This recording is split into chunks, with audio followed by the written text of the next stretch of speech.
My name is Sophie Carter, and I am 32 years old. My wedding was supposed to be a fairy tale, the kind you dream about when you're little. The white dress, the vows whispered under twinkling lights, the kind of day where you expect everyone who loves you to show up and say, "We're proud of you." But when the music started and I looked out across the rows of chairs, there were 3 seats I couldn't stop staring at, empty. My parents' and my sister's seats, completely empty, and the worst part? They didn't even call. No text, no apology, just silence, like I didn't matter. Years passed. I picked myself up, built a career as a travel vlogger, made millions, and created the kind of life I thought they might finally respect. But they didn't. They stayed silent.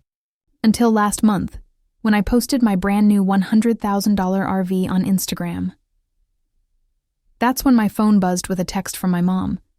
"Cool RV, family meeting." And in that moment, my gut twisted. I finally understood the truth. They didn't want me. They wanted my money. And that's when I decided. It was time to turn their greed against them. If you've ever felt invisible in your own family, if you've ever had your biggest moments ignored by the very people who were supposed to cheer the loudest, this story is for you. Go ahead and hit that like button, subscribe for more true stories of revenge and redemption, and tell me in the comments, where are you watching from right now? Drop your location and the local time below. I always love seeing just how far these stories travel. Now, let's go back to the beginning.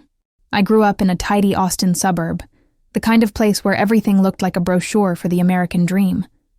The lawns were emerald carpets, trimmed into sharp, jealous edges, as if every neighbor was locked in a silent competition for neatness. The cul-de-sacs curled like ribbons at the ends of streets, and every summer evening, kids rode bikes in slow loops until the streetlights blinked on, casting their warm amber glow over asphalt that still radiated the day's heat. Parents waved from driveways, and garage doors yawned open to reveal perfectly organized shelves of tools and boxes labeled in permanent marker. To outsiders, it looked like a safe, happy bubble where nothing bad could ever really happen. Our house fit right in. A low-slung ranch style, beige bricks with white trim, shaded by sprawling oak trees that had probably stood there long before the neighborhood was carved out of hill country. In the backyard, the largest oak bore a tire swing, a relic from before I was born. From a distance, it looked whimsical, the kind of prop that could sell a postcard of suburban bliss. But if you got close, if you ran your hands over it like I did 1,000 times, you'd notice the cracks in the rubber, the mildew creeping into the rope fibers, the way the whole thing sagged just slightly. That swing was the perfect metaphor for my childhood, something that looked good enough from the street, but up close, it was full of neglect. My dad, Paul Carter, worked as a bank supervisor.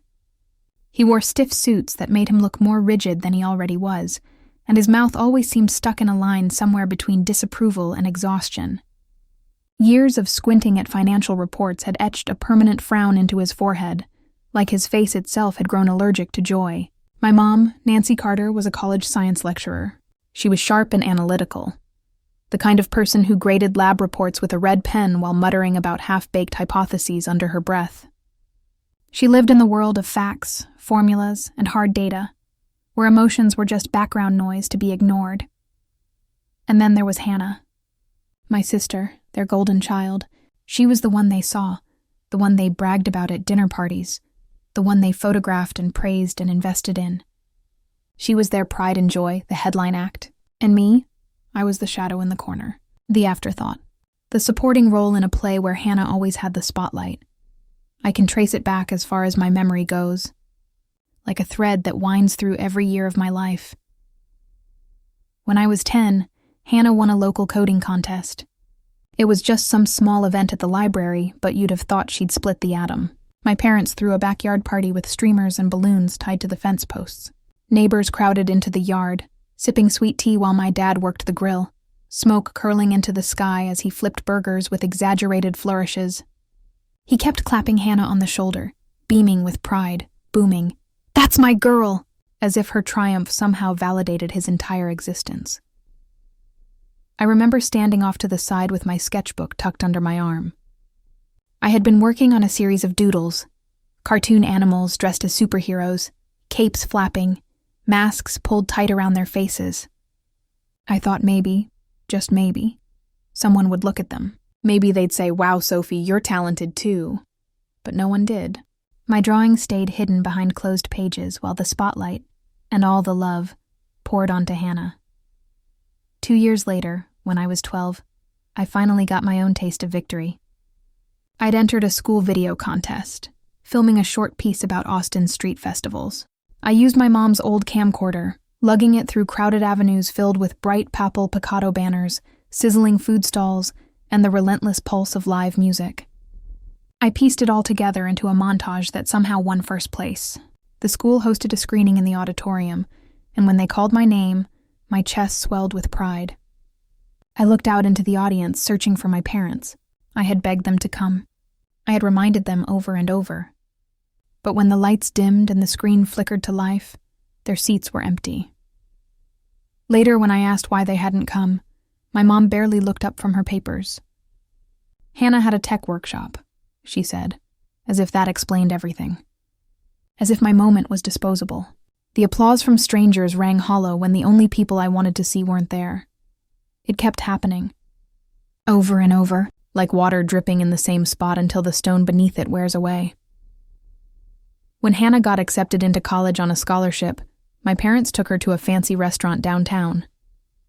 They ordered champagne and toasted her future like she was a queen. I was 16 then, clutching a ribbon I'd won for a short story in English class. When I showed it to Dad, he barely glanced up from his laptop. "Nice," he muttered, before asking Hannah about her computer science project. My ribbon might as well have been invisible. Christmas mornings told the same story. Hannah unwrapped shiny electronics, new laptops, tablets, headphones, while I peeled away paper to reveal socks or sweaters. "They're practical," my mom would say, as though practicality was supposed to fill the hollow space inside me where joy should have been. And then came my 15th birthday. God, that one still stings like an open wound. I had been counting down for weeks, circling the date on the calendar in red marker, dropping hints every chance I got. I woke up that morning with my heart pounding, hopeful in spite of everything. I thought maybe this year would be different. Maybe this year they'd notice. But as the hours ticked by, the truth set in. My dad drove Hannah to a science fair. My mom buried herself in lesson plans. By dinner, I was still alone. No cake, no candles. No happy birthday. I sat in my room that night with a cold sandwich on a paper plate, tears dripping onto the bread as I realized I had become invisible in my own home. And maybe I really was disappearing. Year after year, moment after moment, the message was clear. I didn't matter. Not to them, not in comparison to Hannah. She basked in their attention, tossing me the occasional half-hearted, "good job," but never once standing up for me, never once sharing her spotlight. By the time she married Ryan Foster and had her 2 kids, Ella and Lucas, she was the center of every family conversation, every gathering, every plan. I was only called when they needed a babysitter. I tried to hold it in. I tried not to let the bitterness rot me from the inside. I journaled instead. Page after page filled with the little cruelties. Missed screenings, ignored awards, birthdays forgotten like trash day skipped. Writing it down helped, but it didn't erase the ache. It was like pressing on a bruise, testing the pain, cataloging it so I could convince myself I wasn't crazy. This neglect was real. This erasure was happening. I wasn't imagining it. By the time I turned 16, I stopped trying to win their approval. I realized something important. If I wanted to be seen, I couldn't keep begging them to look my way. If I kept waiting for their attention, I'd die invisible. That's when I discovered YouTube. The first time I uploaded a video, it felt like dropping a message in a bottle into the ocean. I had no idea if anyone would ever find it, let alone care. It was just a silly animation I made by stitching together doodles from my sketchbook. Crude, jerky, nothing professional. But when I checked back the next morning, 20 people had watched it. 20 strangers. 20 people who had never met me, never sat in my kitchen while Hannah absorbed all the oxygen, never brushed me off with a nice and nothing more. And yet those 20 strangers had chosen to click on me. For the first time in my life, I felt seen. Not by my parents, not by Hannah, but by people who wanted to hear what I had to say. That tiny spark, that single upload lit something inside me. A fire, a promise, a way out of the shadow. And while my family continued to celebrate Hannah, blind to the person they'd left fading in the corner, I was already building something they couldn't see, something that would one day force them to pay attention whether they wanted to or not. But for now, the injustice simmered. And I carried it, every day, like a backpack filled with stones, waiting, remembering, planning. When I found YouTube in high school, it was like oxygen after years of suffocating. For so long, I had been clawing at the walls of invisibility, trying to get my parents to notice me, to hear me, to just see me. And then, suddenly I stumbled on this place where anyone could create, where anyone could be heard. It was raw, unfiltered, unpredictable, but it was there, and it was mine. The first spark came from a media arts class I enrolled in during my junior year. The course was taught by a woman named Laura Evans. She wasn't flashy. She wore plain sweaters, her glasses forever sliding down her nose. But she had this rare quality I hadn't experienced from an adult before. She paid attention. Not the kind of polite nodding teachers give when they're halfway grading papers in their head, but actual, focused attention. She saw people. One afternoon, I was editing a shaky clip of the Colorado River. I thought it looked boring, clumsy, amateurish. Ms. Evans leaned over my shoulder, her cardigan brushing my arm, and tapped the screen gently. "Sophie, this little moment here, the ripples on the water.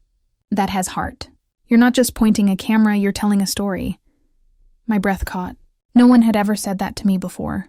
For the first time in my life, an adult was telling me that I mattered. Not just that I was doing something adequately, but that my vision mattered. That I mattered. She encouraged me to enter the Austin City Video Festival, a local contest that drew submissions from all over Central Texas. I wanted to laugh it off. My work was too rough, too small, but Ms. Evans wouldn't let me. "Submit it," she insisted. "You have an eye. Don't waste it." So I did. I spent weeks piecing together shots of food trucks sizzling under fairy lights, sunsets melting like fire over the skyline, street musicians strumming under neon signs. I tried to capture the heartbeat of the city I loved. I called the short film Austin's Pulse. The night of the festival, I begged my parents to come. I told them it was important, told them I had a real shot at winning. My mom barely looked up from her grading. "Hannah has a coding competition that day. We'll see." I already knew what that meant. I went alone. I remember standing in the darkened theater, the smell of popcorn heavy in the air, the glow of the screen flickering across strangers' faces. When my montage appeared, my pulse pounded so hard I thought I might faint. For 60 seconds, my city came alive on the screen. When the credits rolled, the audience clapped. And then, unbelievably, the judges called my name. First place, Sophie Carter. For a moment, my knees almost buckled. I wanted to believe it was real, that I wasn't dreaming. But when I turned toward the rows of empty seats beside me, the applause blurred into nothing. At home later, I placed the trophy on the dinner table like an offering. My mom muttered, "Neat," between bites of casserole. My dad didn't even glance up. Hannah flicked through her phone and muttered, "Cool, sis." Something inside me hardened that night, calcifying into a shell I would carry for years. I stopped chasing their validation. Instead, I uploaded Austin's Pulse to YouTube. I expected a handful of pity clicks, maybe 10 views if I was lucky.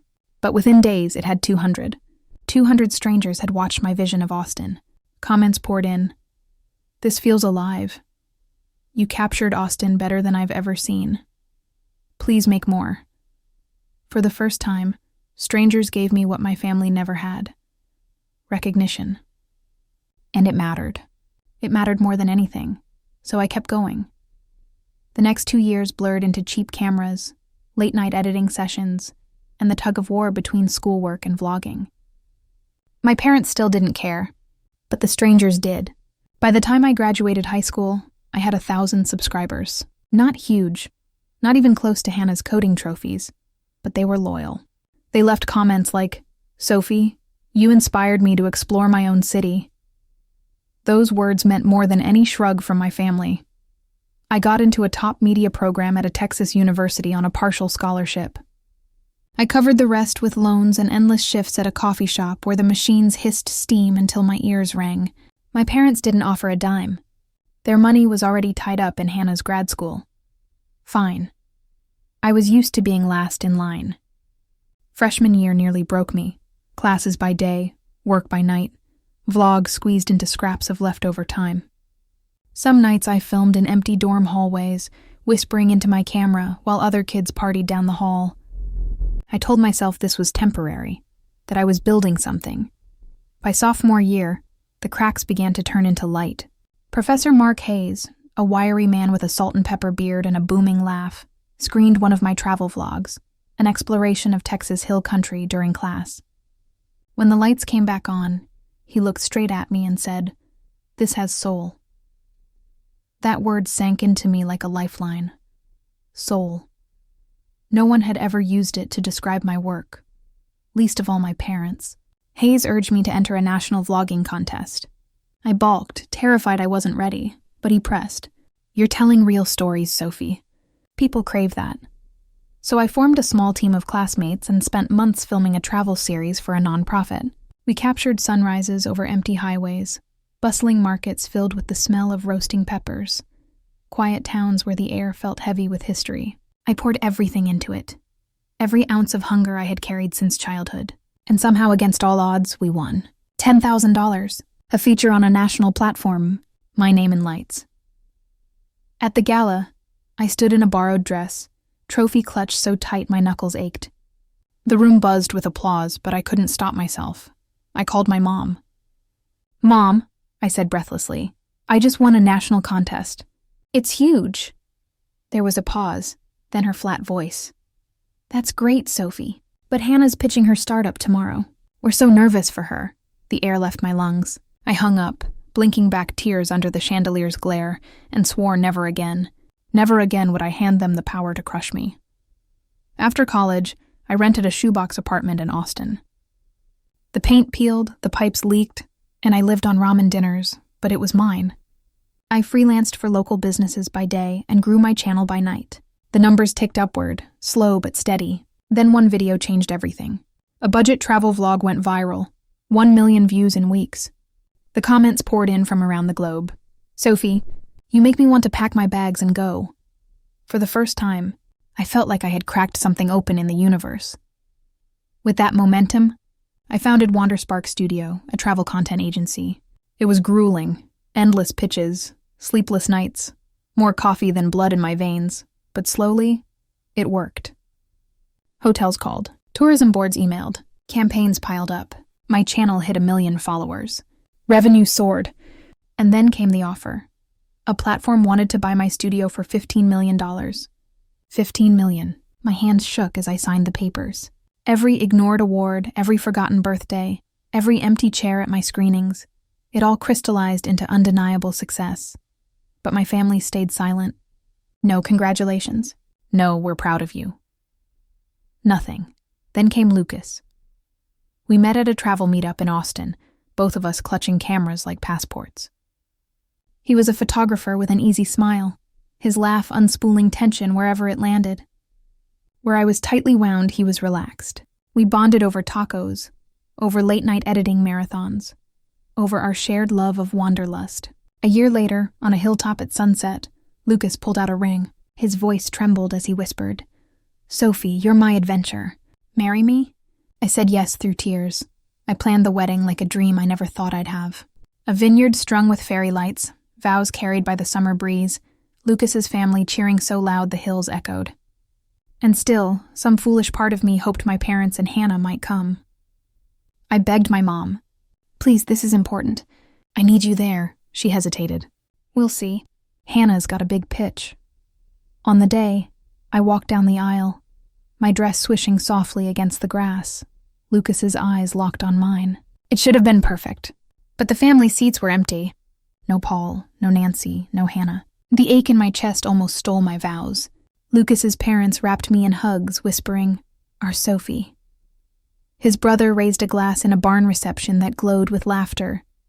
For the first time, I felt what family should be, and yet all night, I couldn't stop glancing at those empty chairs. It wasn't just their absence. It was their choice. After the wedding, I stopped reaching out. I still sent the occasional photo, the occasional update, but silence came back like an echo. Years passed. I sold the studio, bought a gleaming $100,000 RV, a home on wheels. Lucas and I planned road trips, filming adventures across deserts and coastlines. I posted the RV on Instagram, and friends, fans, strangers all cheered. My family said nothing. Weeks of silence. And then, finally, one text from my mom. "Cool RV, family meeting?" I stared at the screen, my stomach twisting. Not a word about my wedding. Not a word about my company. Not a word about my success. But the second they smelled money, suddenly I was family again. In that moment, the truth snapped into place, cold and sharp. They didn't want me. They wanted what I had built, what they had ignored. And that's when I decided I wasn't going to let them get away with it. That text was the spark. The moment I realized revenge wasn't just possible, it was necessary. But pulling it off, that would take planning, and I wanted to make sure that when I finally struck back, they'd feel every ounce of pain they'd poured into me. When that text appeared, "Cool RV, family meeting?"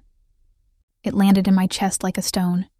For a moment, I just kept staring at the screen, thumb hovering over the keyboard, as if the right response might materialize out of thin air. Then I set the phone down and exhaled, like I was trying to breathe the past out of my lungs. I wanted to reply with something cutting. I wanted to tell my mother exactly how abandoned I had felt on the day I stood at the altar and saw 3 empty chairs. I wanted to write a list of every time they had chosen Hannah over me. But fury burns fast and empties you, so instead I did something stranger. I smiled, not because I was happy. Because for the first time since I was a kid on that tire swing, someone else's opinion didn't move me the way it used to. Their need for my money wasn't an insult anymore. It was an opportunity, or to be more honest, it was a lever. I could pull it and make the thing that had hurt me for 20 years do something beautiful, or I could use it to burn them. The idea came in 2 parts. A public, irreversible act of generosity and a private moment where I forced my parents and Hannah to face the consequences of their own choices.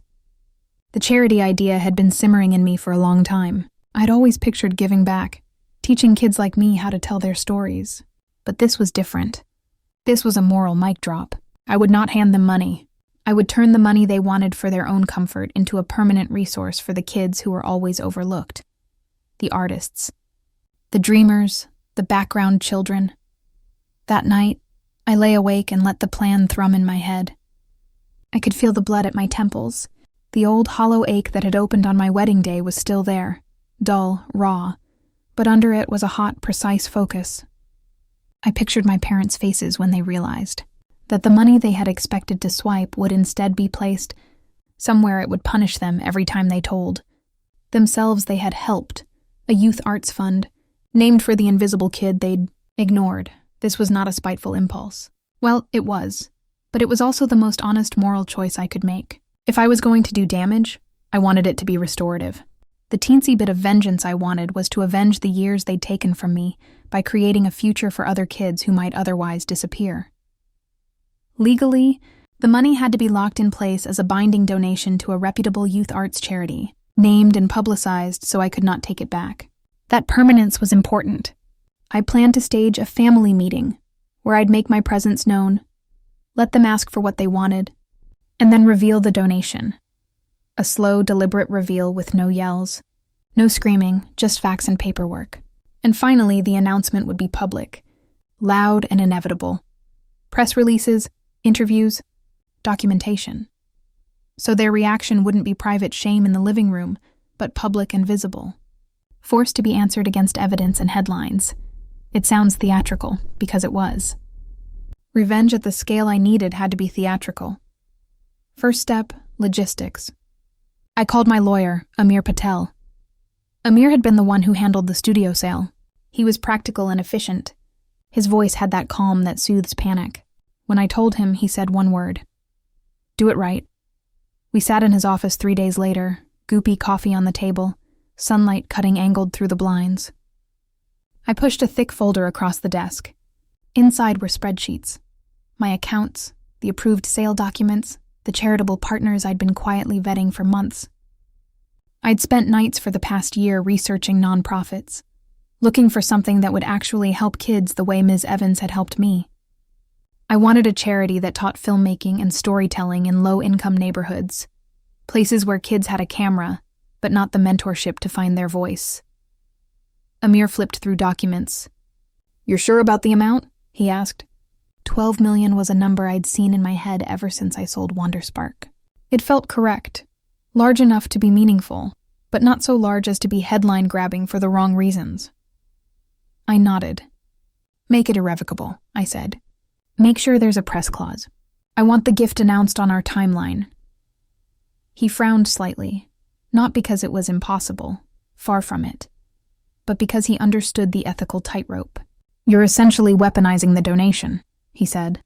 "For a moral cause, yes, but once this goes public, there's no turning it around." "Then let it be irreversible," I answered. "This is about the kids." We drew the paperwork tight. Legal language sealing the gift, a named fund, the Sophie Carter Youth Arts Endowment, with grants earmarked for equipment, scholarships, and free mentoring programs. We included a governance clause requiring a public annual report and community board meetings. I wanted transparency.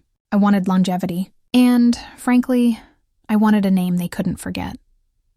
While Amir handled contracts, I called Clara Dean, the investor who'd been in my corner during the studio days. Clara ran a small PR firm now. She listened for a long time, then asked one of the 1,000 questions PR people ask. "How much of this are you willing to be public with?" "All of it," I said. "Full disclosure. I don't want rumors. I want headlines." Clara smiled, small and tight. "You'll be immaculate," she said. "No loose ends. We'll prepare a press release, coordinate with the charity, schedule interviews, and, if you want, issue the announcement the same day you meet your family. It'll be a coordinated news cycle." That last piece felt deliciously clinical. They would be twitching in private, while a press storm settled over the rest of the city. They might try to say they'd been there for me. I would have receipts. There were personal risks in this plan that I had to face. The biggest was the small, stubborn part of me that wanted for once to be healed in a simple human way. I could have invited them to the RV for a genuine reconciliation, allowed room for apology that might or might not come. Instead, I was choosing a public act that would humiliate them. Was that merciless, perhaps? But if being soft again meant letting them keep their comfortable lies, I couldn't. And there were other risks. Hannah could sue for slander. She couldn't. My parents could try to undermine me publicly. They could try. The charity might refuse the gift. Unlikely. Who turns down a bequest like this? I ran through all of these with Amir, until they felt like manageable probabilities, with clauses to mitigate them. While the lawyers and PR people aligned behind me, I did the more intimate work alone, or with Lucas. He'd been my person through all of this. He sat with me as I printed the drafts, watching me sign my name on things that would change not only my family's lives, but the lives of strangers I'd never met. "Are you sure?"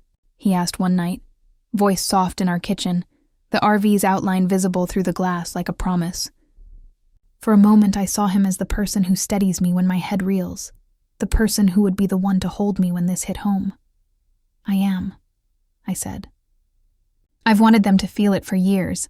But more than that, I want to make sure other kids don't feel the same erasure I felt. If I can combine both, justice and good, then I'll sleep." He nodded, kissed my forehead, and didn't ask me to be softer. He trusted me enough to know that this was the version of justice I needed. Next came the staging.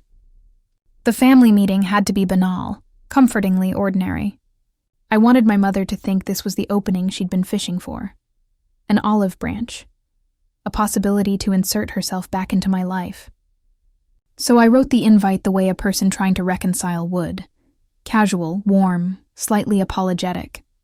"Family dinner? We miss you. Want to come by Sunday?" I typed with practiced calm and sent it in a message that could be read in 2 ways, tender or bait. My mother replied with the instantly recognizable, "Okay, yes" emojis I'd seen since I was 10. Hannah chimed in with a "We'll be there." That had the exact rehearsed tone I'd expected. Over the next week, I moved like someone choreographing a play. Clara set the press briefing for late in the afternoon of that Sunday. An exclusive with a local news station to run at 5. A press release to hit midnight syndication. The charity agreed to my conditions. Naming rights, a video feature, interviews with students whose lives would be impacted. We did a dress rehearsal. Clara, Amar, me, and a cameraman, walking through the timeline like it was a military op. At 2:00, we'd meet the family at their house.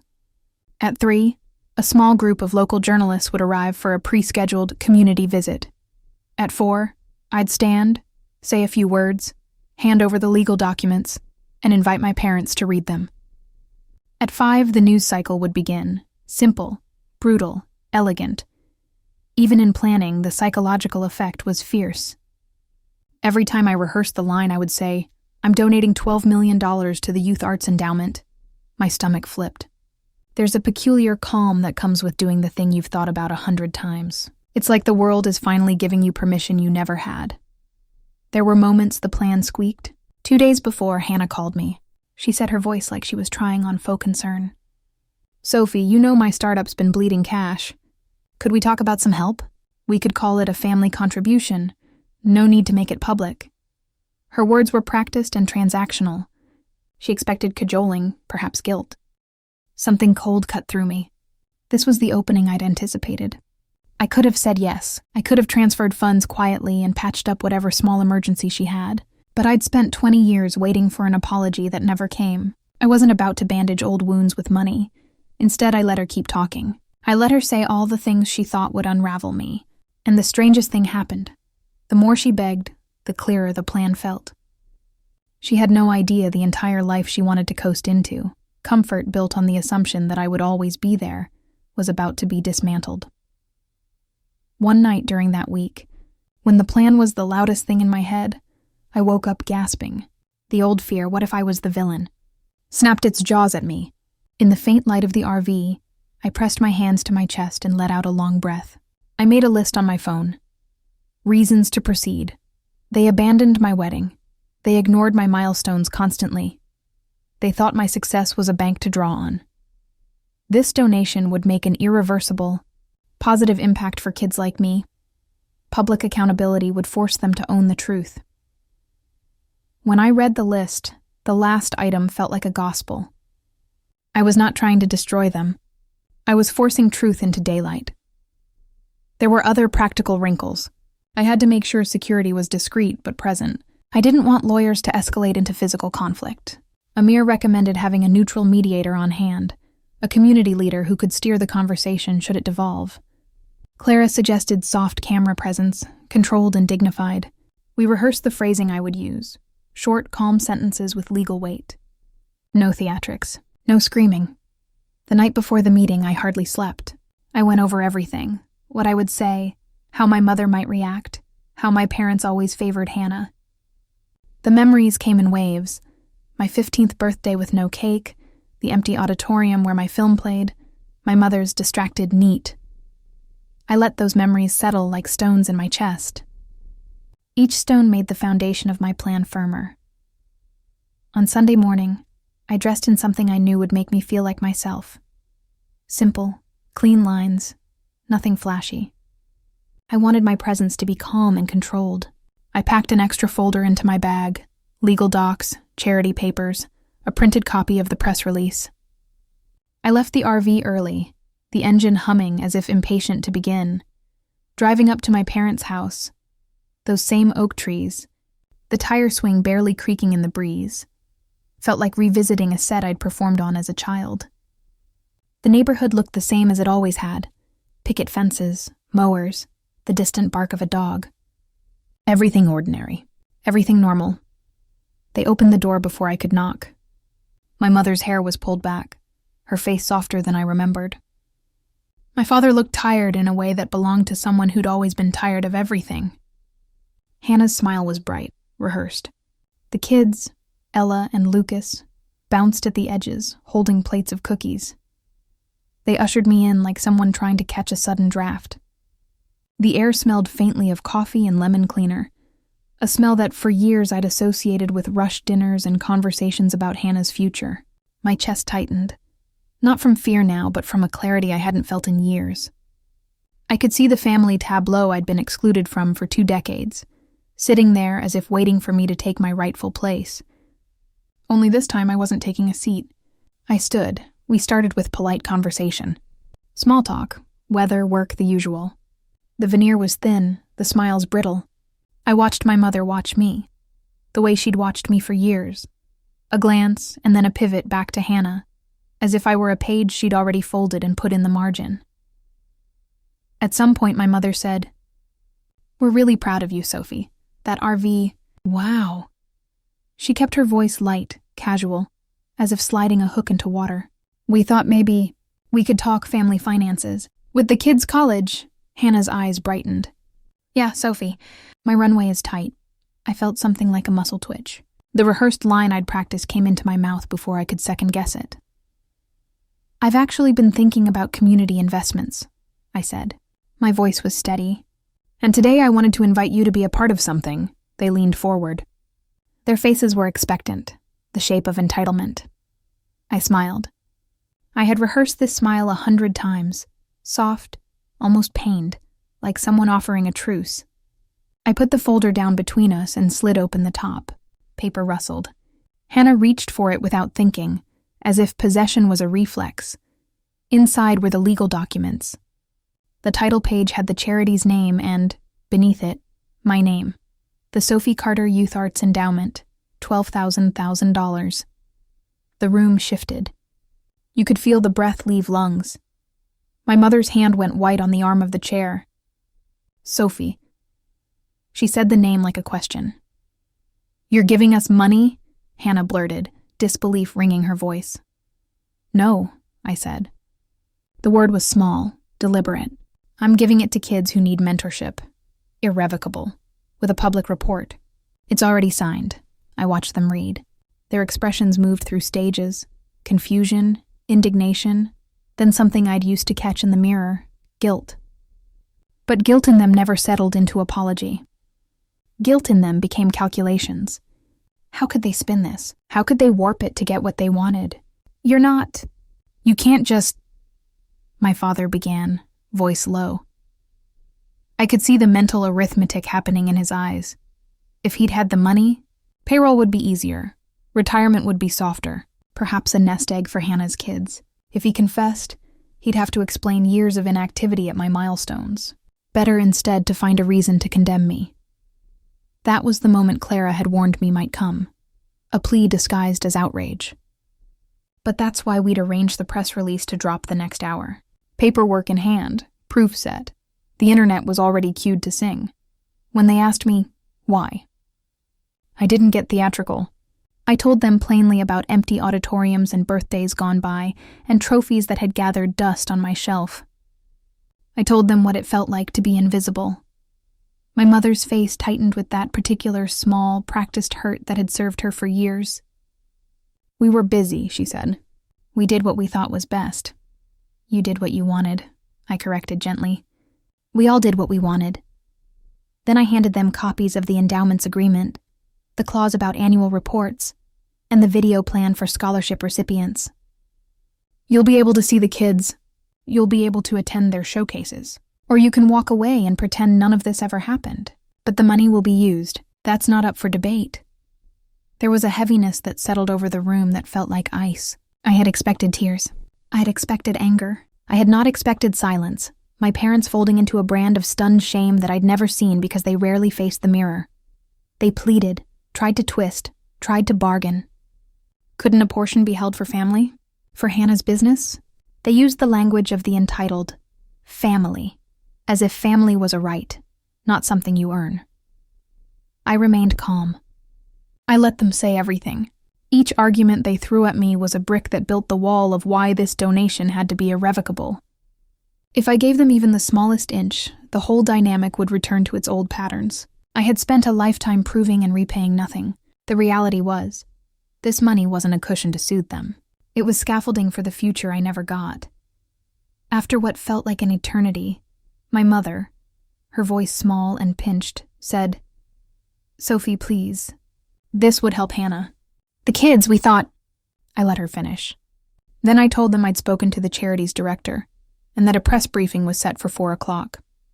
I told them that when the media called, they could choose to stand with the kids, or they could choose to walk away. I asked them if they had anything they wanted to say publicly. Hannah opened her mouth, then closed it. My father's face went hollow. That's when the first anxiety prickled me. What if public shame didn't teach them anything? What if they doubled down, spun the story, or worse, used the narrative to provoke pity? But then a small, warm relief spread through me. This wasn't about breaking them so much as breaking the cycle. We agreed, painfully, to sit for a short Q&A.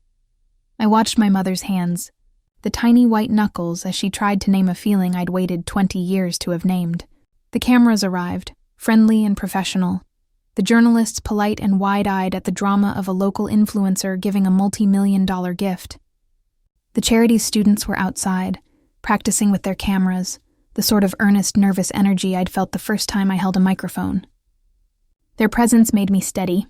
When the press release dropped, I felt the world shift. Notifications pinged, my phone lit up. Comments came in, some cheering, some incredulous. Local reporters called. My social feeds rattled with support. At home, in the living room, my parents' faces changed with every ding of my phone. For the first time, I saw them confronted with something they hadn't planned for. Public accountability.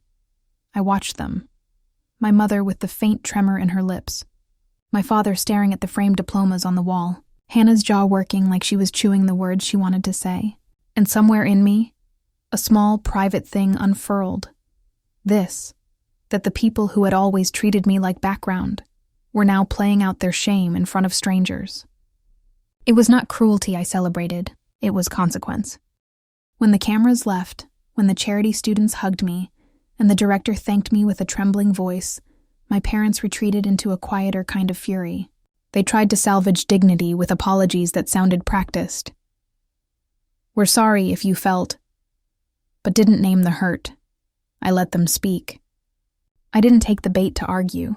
Instead, I stayed calm, and I walked out into the brisk afternoon air with Lucas waiting. He took my hand, and for the first time since I was a child waiting for a table at a restaurant where my name never got called, I felt seen. We drove away while the neighborhood watched their local drama unfold.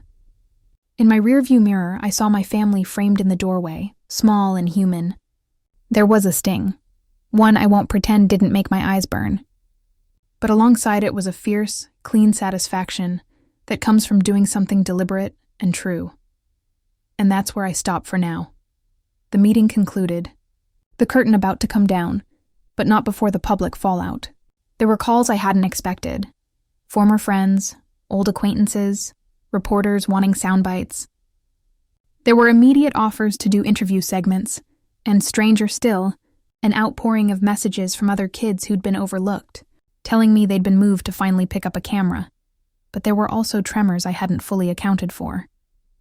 Hannah texted that night with pleading, alternating with venom. My parents oscillated between trying to guilt me and pretending it had nothing to do with them. My inbox became an emotional batcave, praise, gratitude, and a few hateful notes demanding that I fix my family. The plan had worked in the ways I wanted it to.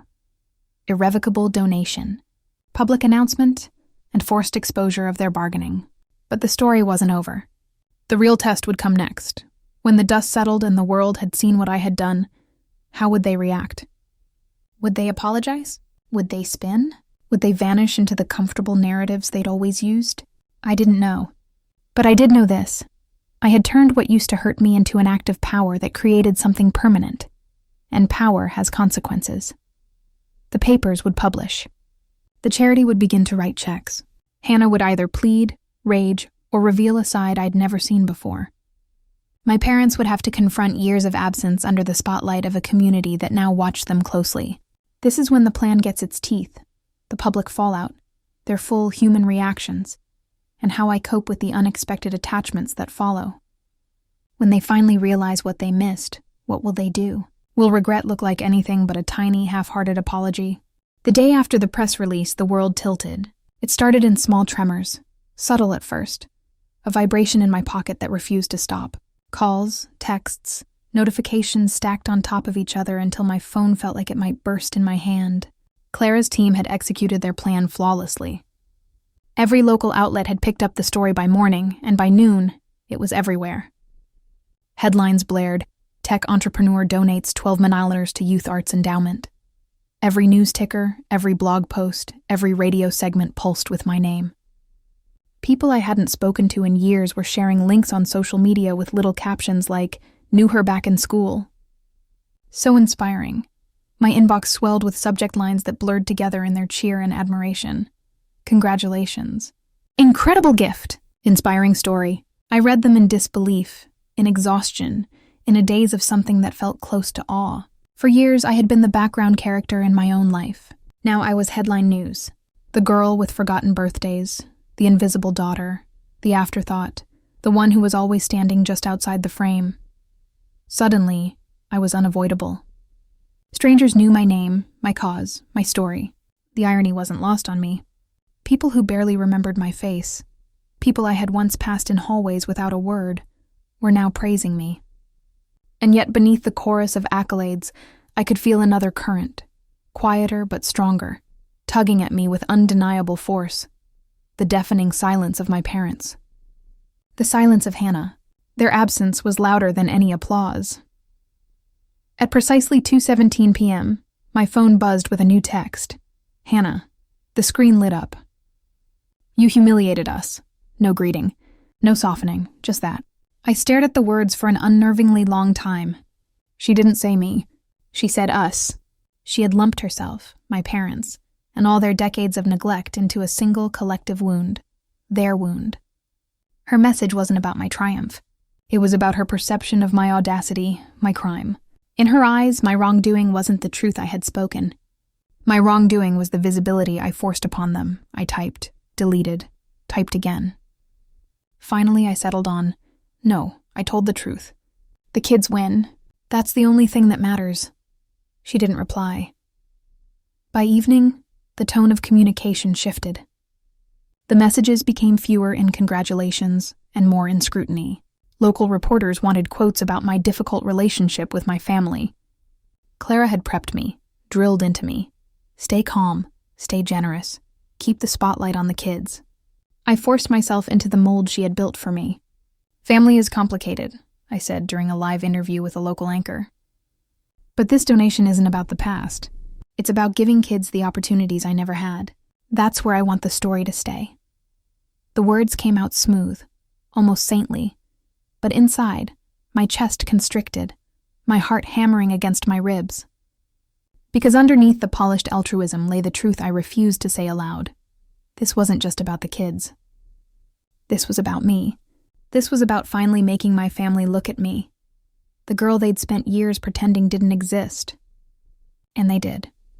2 days later, my father called. The screen lit up with "Dad," and my hands trembled for a moment as I reached for the answer button. I almost didn't pick up, but I did. His voice was low, heavy, the way it had always been when he wanted to sound rational, when he wanted to maintain the illusion of reason. "You've embarrassed your mother," he said. I laughed. It was short, sharp, bitter. "She embarrassed herself," I replied. 20 years of empty chairs at birthdays, graduations, weddings, she did that. The press release just held up a mirror. Silence stretched across the line. I could almost hear him grinding his teeth. "We made mistakes," he said finally, the words flat and reluctant, dragged from his throat. "But you didn't have to go public." There it was, the confession, stripped of warmth, wrapped tightly in defensiveness. Mistakes. Mistakes spanning decades, shaping me into someone who had learned to stand alone, to carry herself without the scaffolding of their approval. "I did have to," I said, "because if I kept it private, you'd keep pretending it never happened." He didn't argue. Didn't sigh. Just hung up. Later that night, my mother sent an email. It was long, rambling, a strange mixture of guilt and entitlement. Half of it was guilt. How she had tried her best. How she loved us equally. How she never meant to hurt me. The other half bled entitlement. A thinly veiled attempt to insert herself into the benefit. Maybe some of the endowment could be redirected to help the grandchildren. Even in apology, she reached for a check. I didn't reply. Hannah, predictably, wasn't content with silence. She posted on Instagram a glossy image of her and her kids at a park, captioned, "Some people chase clout. Real family builds quietly without cameras." The comments rolled in almost instantly. A few friends rallied to her side with predictable loyalty. Exactly. Proud of you, Hannah. But soon, strangers flooded the thread, quoting news articles, defending me. Your sister just gave $12 to kids who need it, and you call that clout? One wrote. Funny how real family didn't show up to her wedding, another snapped. By nightfall, she locked her account. That should have been enough to satisfy me, and in a way, it was. A petty, vindicated thrill buzzed under my skin, but a quieter part of me lingered, asking unanswerable questions. What did she tell herself when the lights were off, when the feed was closed? Did she really see herself as the wronged party? Or did she know, deep down, the truth she refused to face? Within a week, the endowment began to take shape as more than a headline.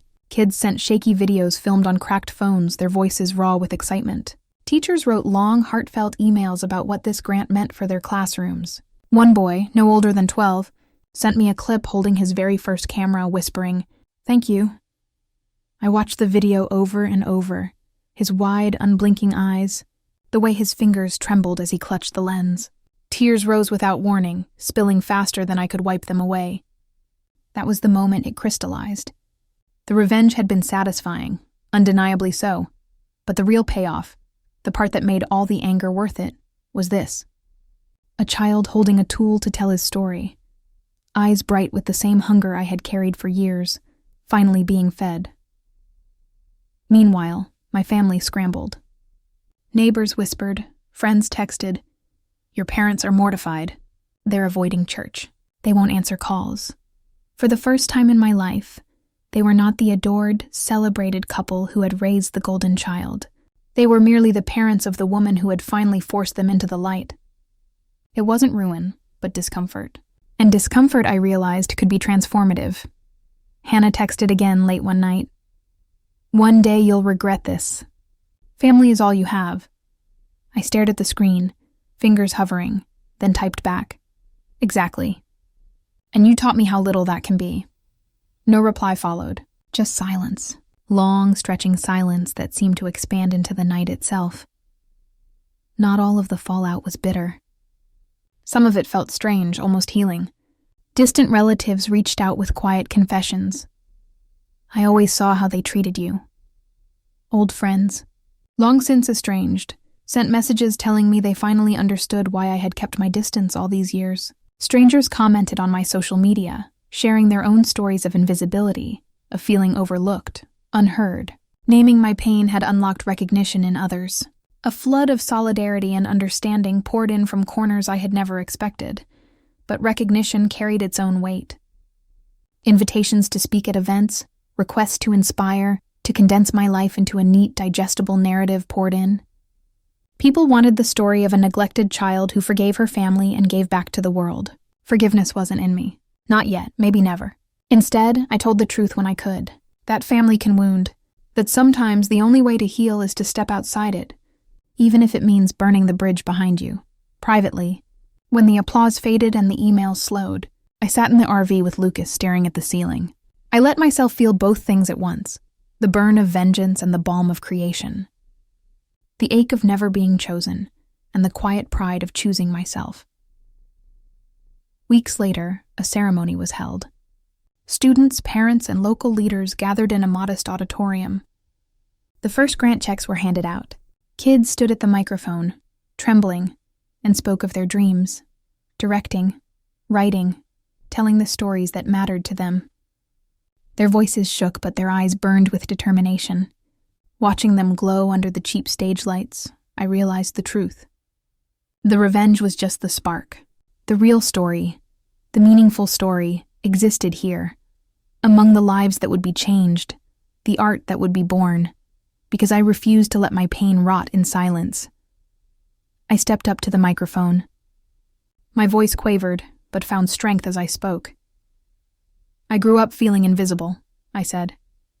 "But stories made me visible. This fund is for every child who has something to say and no one listening. We're listening now." Applause crashed over me, loud, messy, and real. In that moment, the family I had lost didn't matter. I had built another family, a family of voices, of sparks, of lives illuminated. And they could never erase that. The RV still sits outside my window. Lucas and I are planning a cross-country trip next month. Not to escape, but to find more kids, more stories, more sparks to nurture. My family hasn't reached out since the ceremony. Hannah's account remains locked. My mother sends the occasional strained email. My father does not call, but I no longer wait. Because after 20 years, I am no longer background. I am not invisible. I am the story. I am the spark. And finally, I am seen.